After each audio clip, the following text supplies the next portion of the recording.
والنعت على خاتم الرسالة. أما بعد فأعوذ بالله من الشيطان الرجيم. بسم الله الرحمن الرحيم. هو الذي خلقكم فمنكم كافر ومنكم مؤمن. وقال رسول الله صلى الله تعالى عليه وسلم: من تشبه بقوم فهو منهم.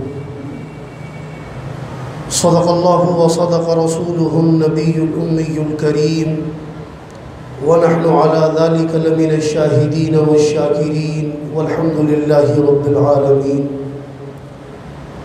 اللهم صل وسلم وبارك على من اسمه سيدنا محمد صلى الله عليه وسلم.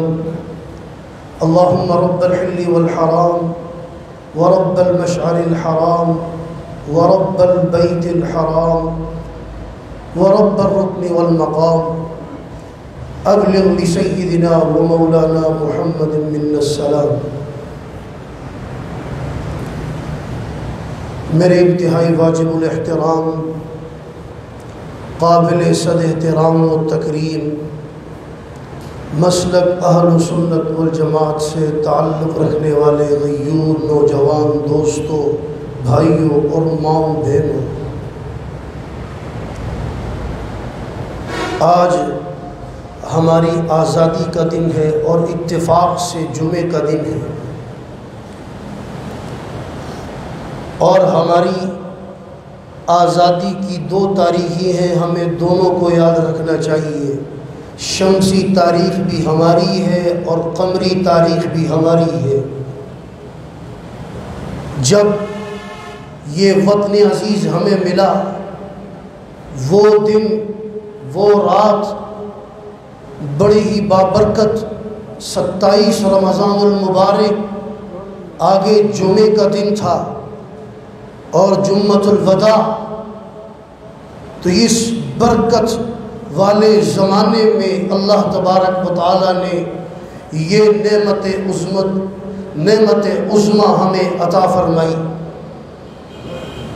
میرے بھائیوں، آپ اقوام عالم کی تاریخ اٹھا کر دیکھیں، کوئی ملک قومیت پر بنا ہے، کوئی لسانیت پر بنا ہے، اور کوئی نظریات پر بنا ہے. جو ممالک نظریات پر بنے ہیں ان میں یہ مملکت خداداد اسلامی جمہوریہ پاکستان بھی ہے، اسرائیل وہ بھی نظریات پر بنا ہے، چین، روس یہ بھی نظریات پر بنے ہیں، یہ کمیونسٹ ہے. اسرائیل وہ یہودی نظریے پر بنا ہے، اور یہ اس دھرتی پر واحد ملک ہے پاکستان جو کلمے کی خاطر اسلام کے نام پر دو قومی نظریے پر، دو ملت پر بنا ہے. یہ وہ واحد ملک ہے جس کی بنیاد اس میں اسلام ہے، اور یہ نظریاتی ملک ہے. اور یہ جو نظریہ ہے اس کا تذکرہ قرآن میں ہے. پاکستان کسی زبان کی خاطر نہیں، کسی قوم کی خاطر نہیں، کسی خاندان کی خاطر نہیں، بلکہ اسلام کی خاطر قرآن میں تذکرہ ہے. هو الذی خلقکم فمنکم کافر ومنکم مؤمن. یہاں پر یہ فا ہے کہ پوری دنیا دو حصوں میں منقسم ہوئی. پہلے ایک تھی، سب مسلمان تھے. فمنکم، پھر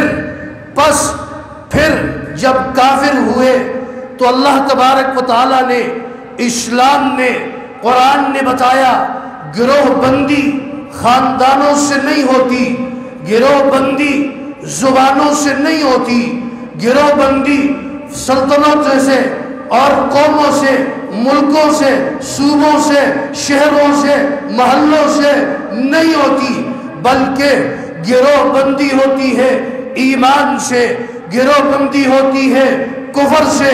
ساری دنیا کے مسلمان ایک ایک ملت ہیں اور سارے دنیا کے کافر الگ ملت ہیں۔ اسی کا تذکرہ ہے هو الذی خلقکم فمنکم کافر ومنکم مؤمن، اور اسی کو ہم کہتے ہیں دو قومی نظریہ۔ پاکستان بنا تو اس وقت کانگریس نے کیا نعرہ لگایا؟ ہندو مسلم بھائی بھائی۔ تو مسلم لیگ اس نے کیا نعرہ لگایا تھا؟ نہیں نہیں، ہمارا نعرہ تھا مسلم مسلم بھائی بھائی۔ ساری دنیا کے مسلمان وہ آپس میں بھائی ہیں، چاہے افریقی ہو، امریکی ہو، کوئی بھی ہو، گورا ہو، کالا ہو، عرب ہو، عجم ہو، سارے کے سارے مسلمان وہ کیا ہیں؟ بھائی ہیں، ایک ملت والے ہیں، ایک قوم ہے۔ اور سارے کے سارے کافر یہ دوسری قوم ہے۔ الکفر ملت واحدہ، یہ تھی بنیاد۔ پاکستان اس بنیاد پر بنا ہے۔ یہ دو ملی نظریہ ہے، یہ دو قومی نظریہ ہے۔ اسی نظریے کی وجہ سے مہاجرین انہوں نے یہاں پناہ لی۔ افغانستان اس کے لیے پاکستان مقدمۃ الجیش کے طور پر ثابت ہوا۔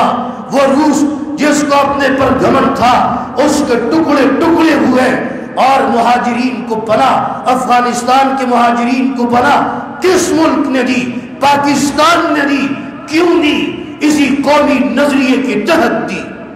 برما کے مسلمان یہاں پر آئے، ان کو پناہ دی گئی۔ آپ جائیں کراچی کے اندر آپ کو برمی کالونیاں ملے گی۔ یہ پناہ کیوں دی؟ اسی نظریے کے تحت ساری دنیا کے مسلمان ایک قوم ہے اور سارے کے سارے کافر وہ دوسری قوم۔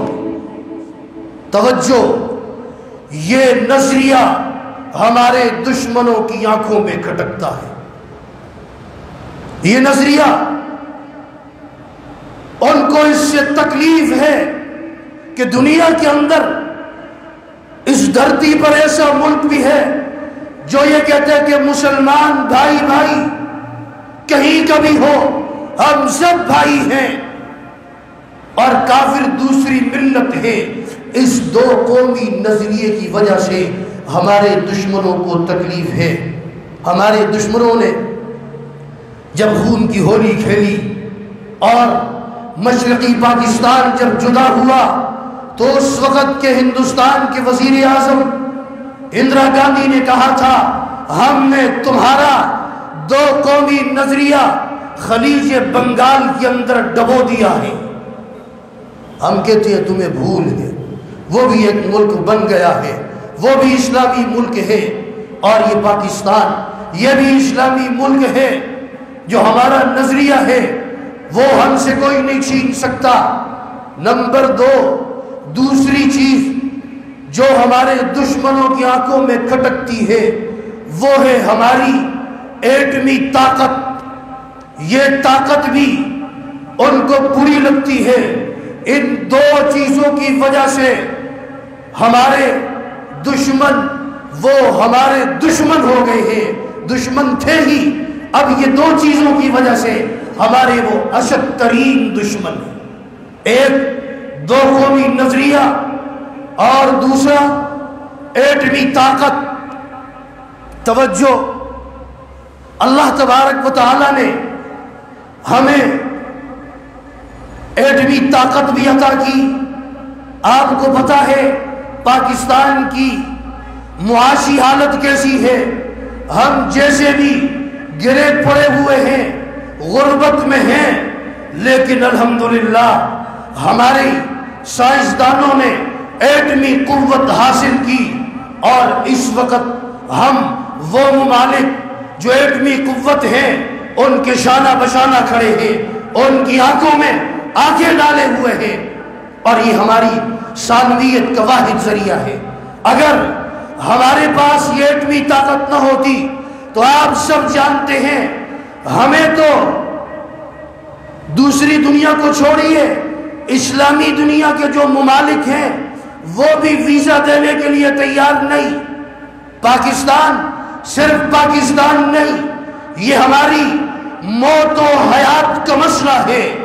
اگر اللہ نہ کرے کوئی وقت پاکستان پر آ جائے تو پھر ہمارے پاس سوائے بحیرہ عرب کے ہمارے پاس کوئی اور پناہ گاہ نہیں ہے۔ اس لیے ہمیں اس ملک کی قدر کرنی چاہیے، ہمیں اس کی ترقی کے لیے محنت کرنی چاہیے۔ ایک آدمی نے مجھے کال کی اور کال کر کے کہا کہ مسجد کے اندر آپ نے جھنڈا لگوایا ہے؟ ہم نے کہا ہاں ہم نے لگوایا، تمہیں کیا تکلیف ہے؟ جھنڈا لگوایا ہے۔ یہ جھنڈا کتنا مقدس ہے اس کا اندازہ نہیں ہے آپ کو۔ یہ جھنڈا کسی سیاسی جماعت کا نہیں ہے، اور یہ جھنڈا کسی قومیت کسی قوم کا نہیں ہے۔ یہ جھنڈا کسی قوم کی نمائندگی نہیں کرتا، یہ جھنڈا اسلام کا جھنڈا ہے، یہ جھنڈا کلمہ طیبہ کا جھنڈا ہے، یہ جھنڈا لا الہ الا اللہ کا جھنڈا ہے، یہ جھنڈا دو قومی نظریے کا جھنڈا ہے، یہ جھنڈا ہماری عزت کا جھنڈا ہے، یہ جھنڈا ایمان کا جھنڈا ہے، اور یہ جھنڈا ہمارے اکابر کی عزت کا جھنڈا ہے۔ یہ جھنڈا وہ جھنڈا ہے کہ جس کو علامہ شبیر احمد عثمانی دیوبندی نفر اللہ مرقدہ نے مغربی پاکستان میں لہرایا۔ یہ جھنڈا وہ جھنڈا ہے کہ جس کو حکیم الامت مجدد الملت مولانا اشرف علی صاحب تھانوی نفر اللہ مرقدہ کے حقیقی بھانجے اعلام سنن کے مصنف امام المحدث مولانا ظفر احمد عثمانی نفر اللہ مرقدہ نے مشرقی پاکستان ڈھاکہ میں لہرایا۔ یہ اتنا مقدس پرچم ہے، اس کو مسجد میں لگائیں، اس کو مینار پر لگائیں، اس میں کوئی تخریب کاری نہیں ہے، یہ تو مقدس جھنڈا ہے۔ توجہ، علماء حق ان کا یہ کردار تھا، آج اس کردار کو دھندلا کیا جا رہا ہے، عوام سے اوجھل کیا جا رہا ہے۔ یہ نہیں بتایا جاتا کہ پاکستان کے بانیان کون تھے، حقیقی بانیان کون تھے، کیوں چھپاتے ہیں؟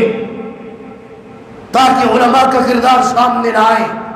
میرے بھائیوں، پاکستان کا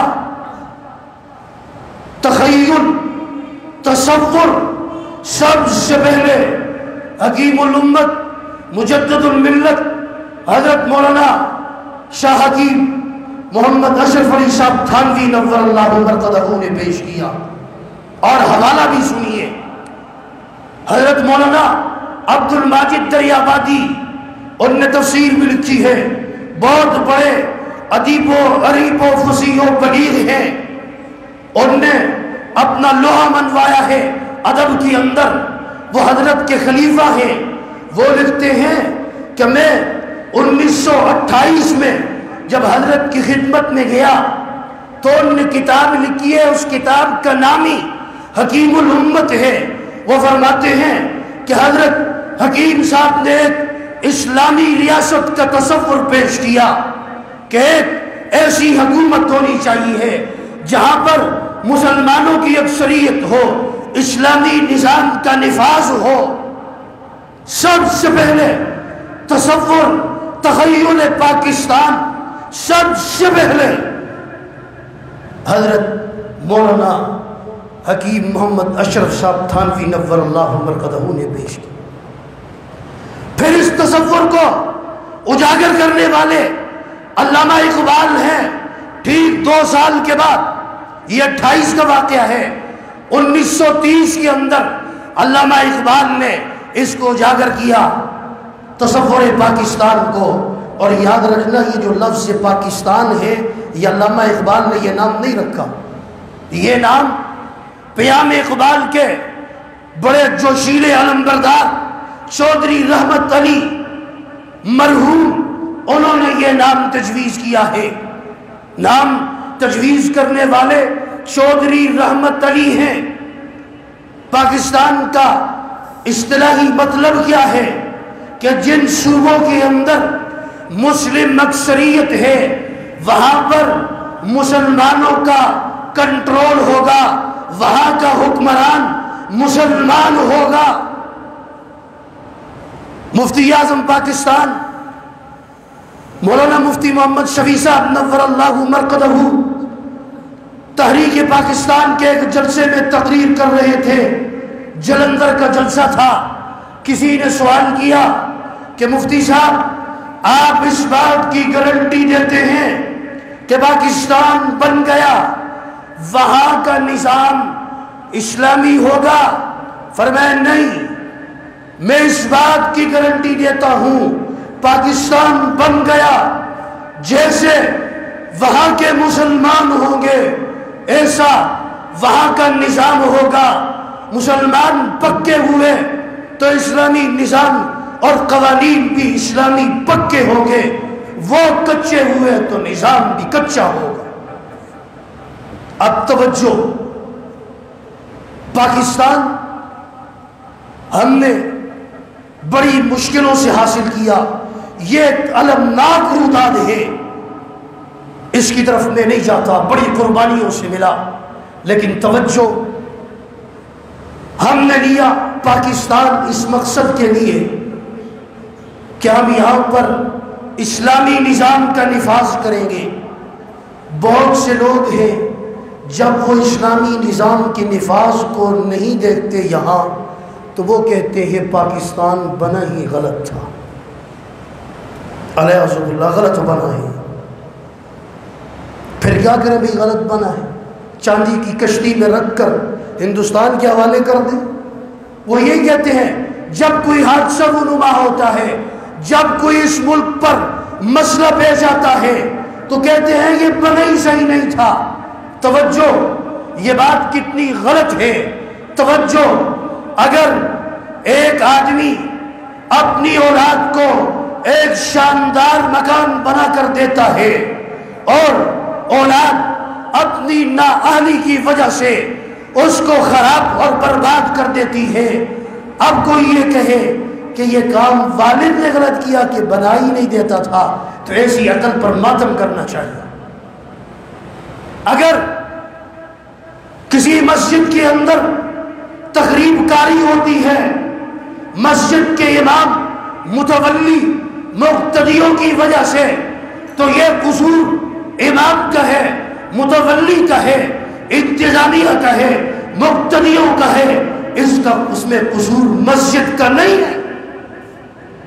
ایسا ہی یہ ملک بنا قربانیوں سے بنا، بانیان جو اس ملک کو بنانے والے تھے انہوں نے قربانیاں دی، بالکل حق کے لیے دی، شہیدی۔ اب اگر بعد میں آنے والے اس کو کھوکھلا کر رہے ہیں، خراب کر رہے ہیں، تو یہ قصور ان کا ہے، ان کا نہیں ہے۔ اگر یہی فلسفہ، یہ منطق تسلیم کر لی جائے کہ جو بھی مخلص تحریک ہے اگر وہ بعد میں جا کر اس میں خرابیاں پیدا ہو جاتی ہیں تو ہم اس کا ذمہ دار اس تحریک کے بانیان کو ٹھہرائیں، کون کو یہ تحریک چلانی نہیں چاہیے تھی۔ اگر یہ منطق تسلیم کر لی جائے تو پھر یہ کہنا پڑے گا کمیر صادق اس نے غداری کی شیر میسور کے ساتھ۔ شیر میسور کو، ٹیپو سلطان کو ایک مملکت، ایک الگ خطہ لینا ہی نہیں چاہیے تھا۔ میر جعفر نے غداری کی، سراج الدولہ کو لڑنا ہی نہیں چاہیے تھا۔ شاہ اسماعیل شہید، انہوں نے تحریک چلائی کیوں؟ حضرت شیخ الہند نے تحریک ریشمی رومال کیوں چلائی؟ پھر تو ہر تحریک غلط ہو جاتی ہے۔ اس لیے یاد رکھنا چاہیے جو بانیان تھے انہوں نے قربانی دی، اور توجہ، اس وقت کے حالات لوگ مطالعہ نہیں کرتے اور ویسے ہی گفتگو کر لیتے ہیں۔ اس وقت کی مردم شماری کے مطابق وہاں کی آبادی ٹوٹل متحدہ ہندوستان جب تک منقسم نہیں ہوا تھا 40 کروڑ تھی، اور مسلمان صرف 10 کروڑ تھے. 30 کروڑ غیر مسلم. اب بتاؤ 10 کروڑ 3/4 حاکم اور 1/4 اقلیت، اکثریت ان کی تھی. آج پاکستان بنا ہے. آج یہاں کے مسلمانوں کی حالت ہندوستان کے مسلمانوں سے بہتر ہے. اور عجیب بات ہے، کہتے ہیں کوئی قتل و غارت گری دیکھتے ہیں، کوئی تخریب کاری دیکھتے ہیں تو کہتے ہیں ہم کہتے تھے پاکستان نہ ہوتا. مجھے بتائیے آج جو یہاں پاکستان کے اندر رہتے ہیں، جو یہاں پر دھوکہ بازی کرتے ہیں، رشوت خوری کرتے ہیں، اگر یہی لوگ ہندوستان ہندوؤں کے شہر میں ہوتے تو فرشتے بن جاتے. وہاں پر بھی ان نے وہ کچھ کرنا تھا. اس لیے یہ عجیب فلسفہ ہے، عجیب منطق ہے. مصر کو دیکھو، شام کو دیکھو، سوڈان کو دیکھو، افغانستان کو دیکھو، سعودی عربیہ کو دیکھو، یہ جتنے اسلامی ممالک ہیں ان میں اسلام کے لیے کوششیں ہو رہی ہیں. اسلامی نظام کا نفاذ وہاں پر نہیں ہے. آج تک کسی نے کہا یہ بڑی غلط ہے ختم ہو جائے. اس لیے ہمارے 2 مقاصد تھے، 2 مقاصد. ایک مسلم اکثریت جہاں پر ہے وہاں پر حاکم بھی مسلمانوں کا ہو. نمبر 2 یہ مقصد حاصل ہو جائے، پھر دوسرا مقصد کہ یہاں پر اسلامی نظام کا نفاذ ہو. جہاں پر ہماری اکثریت ہی نہ ہو وہاں پر ہم یہ کوششیں کر سکتے ہیں؟ یہ ہمارا ملک یہ کتنا مقدس اور کتنا انعامات سے مالا مال ہے، نعمتوں سے. آج ہم آزادی کے ساتھ تحریک چلا سکتے ہیں، آزادی کے ساتھ مسجد میں بیٹھ کر خطبہ دے سکتے ہیں. آپ جائیے دوسرے ممالک کے اندر، آپ خطبہ اپنی مرضی سے نہیں دے سکتے. آج کوئی اگر اسلامی قانون کے خلاف کوئی قانون ہو ہم اس کو چیلنج کر سکتے ہیں. آج ہمارے پاس آئین ہے، دستور ہے، مقاصد ہیں. یہ ساری چیزیں ہمارے پاس کیوں ہیں؟ اس لیے کہ اللہ تبارک و تعالیٰ نے یہ مسلم اکثریت کا خطہ ہمیں نصیب فرما. وقت کی قلت کو مد نظر رکھتے ہوئے بات کو مختصر کرتا ہوں. علماء حق کا کردار، توجہ. اب جب پاکستان بن گیا اور پرچم کشائی کی باری آئی، یہاں پر میں توجہ کروں گا. آج ہر گھر پر یہ پرچم لگا ہوا ہے. آج ہر دفتری، ہر سرکاری ادارے اور نیم سرکاری ادارے، دوسرے ادارے، ہر ایک پر یہ پرچم، سبز ہلالی پرچم لگا ہوا ہے. آپ کی مسجد میں بھی لگا ہوا ہے. میرے بھائیوں، جب یہ مقدس وطن ہمیں ملا، پرچم کشائی کی باری آئی. توجہ، جب پرچم کشائی کی باری آئی تو قائد اعظم مرحوم نے کراچی کے اندر سب سے پہلے، کراچی اس وقت دارالحکومت تھا، وہاں پر پرچم کشائی کے لیے کس عالم کو دعوت دی اور کیوں دی؟ اگر پاکستان بنانے میں ان کا کوئی کردار نہ ہوتا تو قائد اعظم مرحوم کبھی ان کو یہ دعوت نہ دیتے. قائد اعظم مرحوم علامہ شبیر احمد عثمانی، جن کی تفسیر عثمانی آپ کی مسجد میں رکھی ہوئی ہے، علامہ شبیر احمد عثمانی دارالعلوم دیوبند کے استاد الحدیث مسلم شریف پڑھاتے تھے. مولانا مفتی شفیع صاحب نے بھی مسلم شریف ان سے پڑھی ہے دارالعلوم دیوبند کے اندر. یہ دارالعلوم دیوبند کا استاد الحدیث، یہ استاد الحدیث بھی ہے. دیوبند شہر کا رہنے والا مفتی شفیع صاحب نور اللہ مرقدہ ان کے رفقا میں سے ہے. مولانا شبیر احمد عثمانی نور اللہ مرقدہ کو قائد اعظم مرحوم نے بلایا اور کہا کہ آپ میرے باپ ہیں. قائد اعظم مرحوم کو اپنا باپ کہتے تھے. تاریخ مطالعہ کیجیے، علماء حق کا کیا کردار ہے، اس کو آج چھپایا جا رہا ہے. اگر مولانا حکیم الامت مولانا اشرف علی صاحب تھانوی نور اللہ مرقدہ مسلم لیگ کی تائید نہ کرتے، فتویٰ نہ دیتے جو مولانا نے فتویٰ دیا ہے، تو پھر اس وقت مسلم لیگ ایک مردہ تھی، اس میں جان نہیں تھی۔ روح پڑی تو کس کے فتوے سے پڑی؟ اسی لیے مشرقی پاکستان میں پرچم کشائی ہونے لگی تو قائد اعظم مرحوم نے حکیم الامت مولانا اشرف علی صاحب تھانوی نور اللہ مرقدہ کے بھانجے اعلام سنن کے مصنف مولانا ظفر احمد عثمانی دیوبندی نور اللہ مرقدہ کو دعوت دی۔ میرے بھائیوں، سب سے پہلے پرچم کشائی کی تقریب ہے، پہلی تقریب، اور مغربی پاکستان کا جھنڈا لہرانے والا کون؟ دیوبندی۔ کون؟ مولانا شبیر احمد عثمانی۔ اور یاد رکھنا، انہوں نے قائد اعظم مرحوم کا جنازہ پڑھایا ہے۔ قائد اعظم مرحوم نے وصیت کی تھی کہ میرا جنازہ علامہ شبیر احمد عثمانی پڑھائے۔ آج ہم اگر اس آزادی کی خوشی مناتے ہیں تو اس میں ہمارے اکابر کا خون ہے۔ علامہ شبیر احمد عثمانی نور اللہ مرقدہ نے پرچم کشائی کی اور فوج نے سلامی سب سے پہلے ان دیوبندیوں کو دی۔ سب سے پہلے مولانا شبیر احمد عثمانی نے پرچم لہرایا، اور ڈھاکہ میں مشرقی پاکستان میں کس نے لہرایا؟ کس نے؟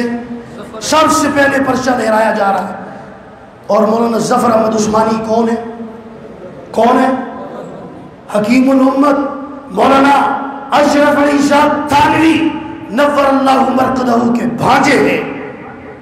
آج یہ باتیں آپ کی کتابوں میں نہیں، آج یہ باتیں اسکول و کالج میں نہیں پڑھائی جاتی تاکہ علماء کا کردار سامنے نہ آ جائے۔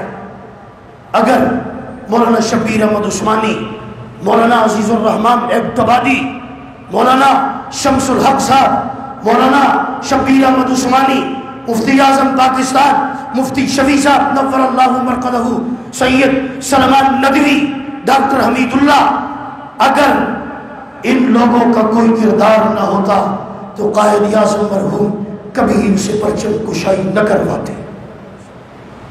اب ہوا یوں، پاکستان بنا، جو پاکستان کے بانیان تھے، مخلصین تھے، وہ جلد از جلد دنیا سے رخصت ہو گئے، اور اقتدار کی بات ڈور دوسرے ہاتھوں میں چلی گئی جو اس مقصد کو نہیں پہچانتے تھے۔ آخری بات قائد اعظم مرحوم سے پوچھا گیا، سوال کیا گیا کہ پاکستان کا آئین دستور کیا ہوگا؟ انہوں نے دو ٹوک الفاظ میں کہا کہ پاکستان کا دستور وہ ہوگا جو 14 صدیوں پہلے تھا۔ آج بھی وہی دستور ہے، یہ اکابر تھے۔ اس لیے آج پاکستان کے خلاف جو لوگ بات کرتے ہیں، کھاتے پاکستان کے، رہتے پاکستان میں، کاروبار پاکستان میں، گھر پاکستان